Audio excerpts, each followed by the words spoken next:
समास। संस्कृत में बीए द्वितीय वर्ष में समास एक इकाई के रूप में प्रश्न आते हैं और विभिन्न प्रतियोगी परीक्षाओं में भी समास के प्रश्न अनिवार्य रूप से आते हैं, जिनको छात्रों को ज्ञान होना बहुत अति आवश्यक है। और उसके संदर्भ में एक सामासिक संक्षेप में एक परिचय दूंगा समास का, इसका विस्तार से चर्चा हम बाद में करेंगे। संधि और समास, इन दो चीज़ों में छात्र बहुत भ्रमित होते हैं। संधि अर्थात दो वर्णों के मेल में जो विकार पैदा होता है उसे संधि कहते हैं। जहाँ वर्णों का मेल हो उसे संधि, और जहाँ पर अगर दो पदों का मेल जहाँ पर हो वहाँ पर समास होता है। सम अंश अर्थात दो पद अलग अलग हों और उन पदों से कोई नया पद तैयार हो, उस पद को हम बोलते हैं समास।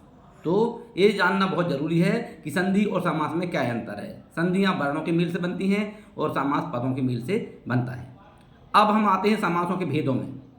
समास के भेद, क्योंकि सामान्यतः छात्र जानते हैं कि 6 भेद हैं, परंतु हम मूलतः सिद्धांतिक रूप से या पारिभाषिक रूप से बताएंगे तो 4 भेद समास के माने गए हैं और एक और केवल समास माना जाता है जो 5वां भेद माना जाता है। क्योंकि वह पाठ्यक्रम में ज़्यादा आता नहीं है, फिर भी 5वां भेद केवल समास कहलाता है।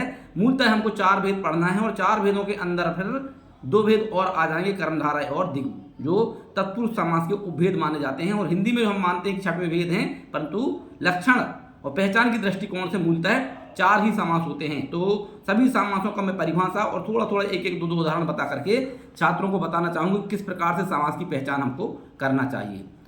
सबसे पहला होता है अव्ययीभाव समास, तत्पुरुष समास, कर्मधारय समास, बहुव्रीहि समास और द्वंद्व समास। ये 4 समास मूलतः है, हमारे 4 समास हैं और कर्मधारय और दिगु तत्पुरुष के भेद कहलाते हैं।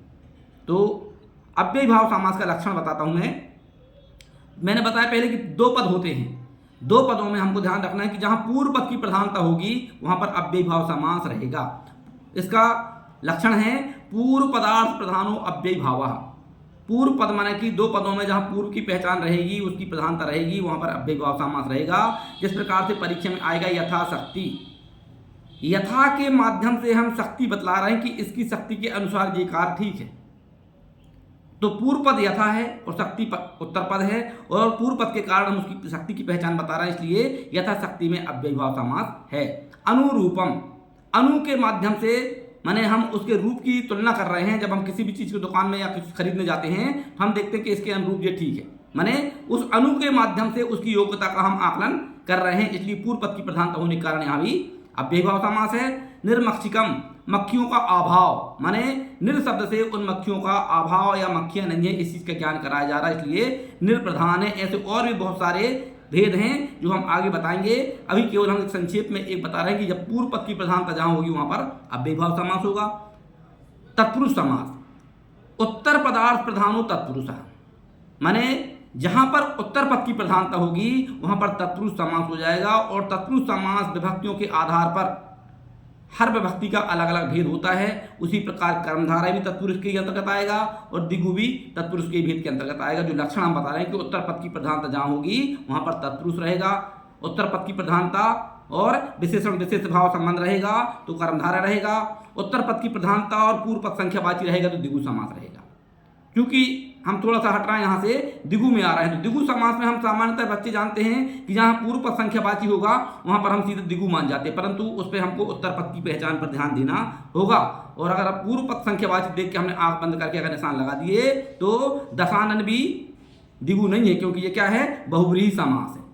त्रिनेत्र क्या है, बहुव्रीहि समास है, क्योंकि पूर्व पद संख्यावाची तो है परंतु भगवान शिव की पहचान बता रहे हैं, वहां पर रावण की विशेषता बता रहे हैं, इसलिए पूर्व पद संख्यावाची हो परंतु उत्तर पद की प्रधानता हो। जिस प्रकार से हम देखेंगे पंचगवम, 5 गाय, माने उन गायों की पहचान बता रहे हैं कि यहाँ पर 5 गाय हैं। पंचबटी, 5 बट वृक्षों की समूह बता रहे हैं।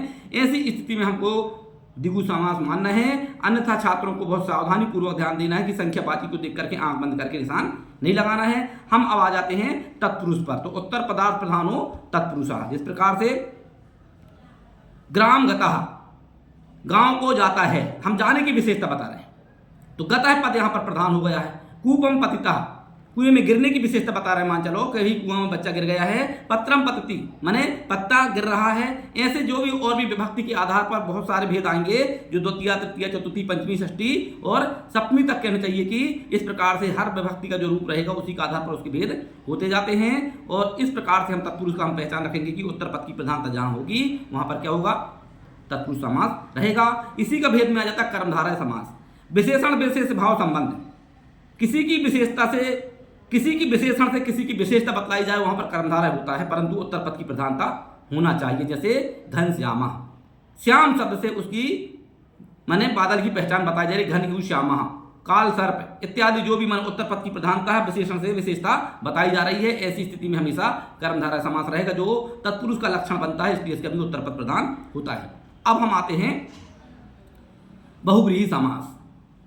अन्य पदार्थ प्रधान हो बहुव्रीहि, पूर्व पद की प्रधानता जहां होगी वहां पर अव्ययी भाव, उत्तर पद की प्रधानता जहां होगी वहां तत्पुरुष है। और अन्य पद आते हैं कि पूर्व पद भी प्रधान नहीं रहेगा, उत्तर भी नहीं रहेगा, परंतु किसी तीसरे पद की पहचान बताएंगे वहां पर रहेगा क्या, बहुव्रीहि, है ना। तो जिस प्रकार से पीताम्बरम, पीतम अम्बरम, दो पद हैं, पीत माने पीला, अम्बर माने वस्त्र। तो यहाँ पर ना हम पहचान पीत की बता रहे हैं न किसी वस्त्र की बता रहे हैं, परंतु भगवान विष्णु की पहचान बता रहे हैं हम लोग। पीतम अम्बरम यह सा भगवान विष्णु।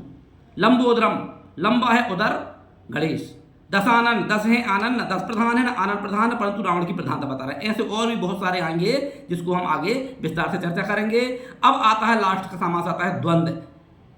उभय पदार्थ प्रधान द्वंद्व, पूर्व पद की प्रधानता अव्ययी भाव, तत्पुरुष समास की प्रधानता, उत्तर पद की प्रधानता तत्पुरुष समास और अन्य पद की प्रधानता बहुव्रीहि समास। और उभय माने दोनों पदों की जहां प्रधानता होगी वहां पर द्वंद्व समास। द्वंद्व मानो का युद्ध, दोनों पदों में युद्ध हो जाएगी, मैं भी प्रधान मैं भी प्रधान, लड़ाई हो रही है, उस स्थिति में हमको द्वंद्व समास माना जाता है। जैसे माता चा पिता चा, माता भी प्रधान पिता भी प्रधान, राम चा लक्ष्मण भी चा, राम भी राजा का लड़का लक्ष्मण भी राजा का लड़का, यानी उसी प्रकार भ्राता चा भगिन्या चा, भाई और बहन दोनों बराबर हैं, शिव चा पार्वती चा हैं। इसी प्रकार बहुत सैकड़ों उदाहरण आएंगे जहां पर बीच में चा आ जाए और दोनों पदों की प्रधानता हो जाए, उसको हम बोलेंगे द्वंद्व समास है। और एक टिप्पणी आएगी यहाँ पर अपने सामने, प्रश्न चिन्ह आ जाएगा, जब दोनों प्रधान है तो हम पूर्व में किसको रखें, ये भी एक लड़ाई होगी। वही राजा के लड़के दोनों राम और लक्ष्मण हैं, दोनों कहेंगे भाई मैं आगे तुम पीछे हो, तो लड़ाई होगी, भाई बहन है, अब कौन आगे रखेगा। ऐसी स्थिति में जो समाजशास्त्र के विद्वान उन्होंने ये निर्धारण किया है कि जिस पद में कम वर्ण या मात्राएं होंगी उसको पूर्व में रखेंगे और उत्तर पद में अधिक वर्ण या अधिक मात्राओं वाले को रखेंगे। जैसे हम गाड़ी में जाते हैं, हमारे 2 बच्चे, तो हम आगे बैठने की लड़ाई होती है, हम छोटे बच्चे को आगे बैठाते हैं, पीछे बड़े को बैठाते हैं। उसी प्रकार यानी एक वर्तमान को उदाहरण दे रहा हूं मैं गाड़ी में बैठने का, परंतु हमारे समाज शास्त्रियों ने भी यही निर्धारण किया, जैसे राम और लक्ष्मण, राम में कम लक्ष्मण में ज़्यादा, भ्रात और भगिन्या, भ्रात में कम भगिन्या मान बहन में ज़्यादा, मातृ और पितृ, पितृ में ज़्यादा रेप लग जाती है, इसलिए वहाँ भी यानी आ गया। अब कुछ लोग बोलते हैं कि लिंग के आधार पर पूर्व में रखेंगे, कि स्त्रीलिंग को पूर्व में और पुल्लिंग को उत्तर में, ऐसा नहीं है, इस भ्रम को छोड़ देना है। क्योंकि अगर ऐसा होता तो शिव पार्वती की जगह में हम लोग क्या बोलते, पार्वती शिव, पर आज तक किसी ने बोला कि अन्य शिव पार्वती शिव, हमेशा बोला जाता है शिव पार्वती। भाई बहन, भाई को पूर्व में रख दी हमने, परंतु सीताराम बोलेंगे तो वहाँ पर सीता में कम है और राम में ज़्यादा है, हमारा चलो राधे श्याम, ऐसे कई आएंगे। तो लिंग के आधार पर नहीं, वर्णों के आधार पर या मात्राओं के आधार पर हमको उत्तर और पूर्व में रखने का विधान निर्धारित किया गया है।